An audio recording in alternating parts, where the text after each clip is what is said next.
Oh, my God. I cannot believe we're going to see Area 51.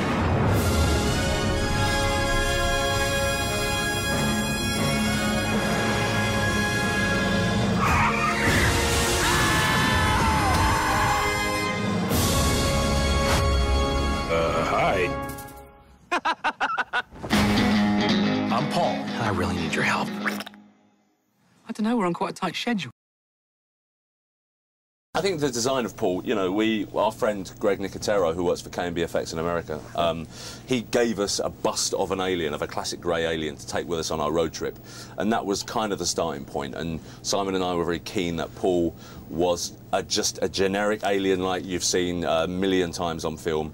And then, you know, from that kind of big black-eyed alien that we see, and having meetings with Double Negative, who eventually did Paul, and Spectral Motion, who did, like, you know, the 3D puppets of Paul, you soon realise that our original vision for him is not sustainable for 2 hours. You know, without beautiful eyes, people, you can't really relate to him for 2 hours or feel sympathetic to him. So, you know, as Simon was saying, there were lots of emails and pictures of different teeth and different animal eyes and stuff going around, and eventually, you know, Egg and Spectral Motion came upon Paul, you know, with his very beautiful blue eyes. The remit was a classic. The joke in the film is that the reason we're familiar with the way he looks is because we've been fed it. You know, we've been the images of him have been secreted everywhere in popular culture to get us used to how he looks. So when we do actually meet him, if that day comes when the rest of his people arrive, we're not so scared. You know, we're familiar with it already. There were meetings about that. His teeth. Yeah, we'd had meetings about whether he should have a leathery sort of biting like a parrotfish. ridge. You know, like a hard ridge, as opposed to like individual teeth. Sorry, I'm going off topic slightly, but my theory about human evolution and teeth is they're rubbish. Why have we got so many? Why not just have two, like big, like gum shields? Do you know what I'm saying? That could be the next leap. Yeah. As we speak now, a kid in Venezuela is being born with a single dental... With one tooth. With a dental ridge. But they have different shapes. I mean, the problem with teeth is there's so many gaps between them that plaque can build up, you know? Why? Why? Well, you know, a little thing comes round and says, you know, there's room in the budget if you wanted a road trip. Yes, let's do it straight away. It was important. That's very high voice, doesn't it? Yeah, there's room in the budget. You know, we had to go. It was important for us because we knew LA and we knew New York, but what we had never done is drive an RV through the interior of America. So it was very important to do, and I think without that we wouldn't have made the film. And it was that. It was. But by that time, we knew a lot of. You know, we've been to a lot of cities on press tours and stuff. We knew, you know, Chicago, Atlanta, Minneapolis. Chi-town. Chi-town, he calls it Chi-town. That's what they call it. But Hotlanta. What's between? You know, what's between each place? And we drove from LA through Nevada, Utah, Wyoming, down to Denver, and it took us about 9 days, and it was an extraordinary journey, not just in miles, but in kind of knowledge and spirituality. And I don't think we could have written, now thinking about it, there's no way we could have written this movie without doing that, because it was vital. Every mile of that journey was vital to us, because we learnt so much about what it's like, and it's a big, vast, sometimes empty, beautiful, sometimes depressing place, you know. That was his idea, actually. We told him about Paul when we were making Tintin, and we said, the film was already written, and we said, you know, we're doing this movie, and this alien has kind of, like, been in contact with you. He's like your friend, and he gave you ideas for E.T. It was our way of cleverly ripping off every film ever, but saying it was our idea. And Stephen was really ran with that. He loved it, and he said, oh, what if I'm in the film? What if I kind of phone Paul? And we're like, sorry, can you just say that on tape, please? Yeah, and, right. And we literally went away that day, wrote the scene, sent it to him. He said, yeah, last January he came in and he read his lines. He just came in on his own, you know, read his lines with Seth. Greg Mottola directed him with extraordinary trepidation, and he's in the movie. And it's a lovely validation of what we've done. Are we his first? You are? Are we his first cameo? No, he was in Blues Brothers. He's in Gremlins. He's in, but it was his idea to do something, sort of a sort of vocal cameo. We didn't want to push our luck, did we? And say, oh, would you be on in it? Yeah, exactly. Bob, the gas station attendant.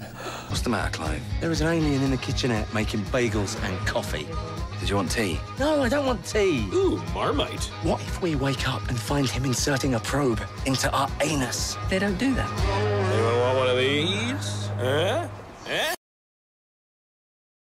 A romantic meal. It's a great question for Nick. Maybe, maybe I'd bake him a big heart-shaped cake with red icing and a lovely white ribbon around it. He's talking my language. But, you know, if you're talking savoury, then shrimps are horny. Something with a lot of butter, you know, sex food. I don't think shrimps are horny is going to get topped carrot, today as a single quote. peeled carrot, roasted till it's so soft and unctuous. And a couple of, big into him. couple of big bakers. What? When I say into him, I mean his mouth. No, he's rectum.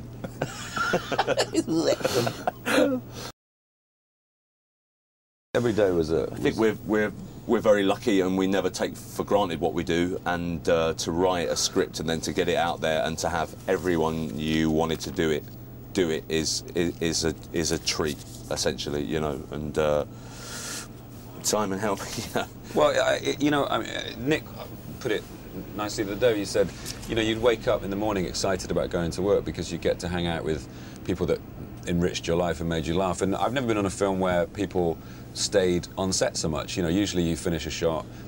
Even in the most harmonious of movies, actors go back to their trailers and relax. We all used to just stick around by the video village and make each other laugh. Watch each other do our stuff. Yeah, and for me and Nick as well, because we're so invested in it as writers, we'd want to stay and see Greg working and see the guy, not in any way to check up, just because it was exciting. Bill was just, you know, I mean, as for one of them was just always on. Bill Hader. You realise quite quickly why these people are at the top of their game and so sought after, because not only are they amazing talents comedically, they work hard and they're just nice, you know. What would your question be? Well, it would have to be the big one. I mean, if Paul, the only thing Paul does is broaden Ruth's mind. I mean, he doesn't have all the answers, but he certainly knows a lot about the universe. I'd love to know some of the big secrets, you know, where did we come from? What's the truth of the, you know, what other planets are there with life on? I think. How many bottles make that much noise? You know what I mean? It's not just one. That's a lot of bottles. Is it just a giant vomiting contact lenses? Who drunk that much? I think mine would be, how can you poach just an egg yolk? You know?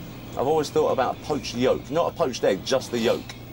Because I eat the white. You'd separate, surely, and then... Well, no, because once you put it in, there's a way. Well, I guess we'll never know. White wine vinegar. Bottles. Zoil, report.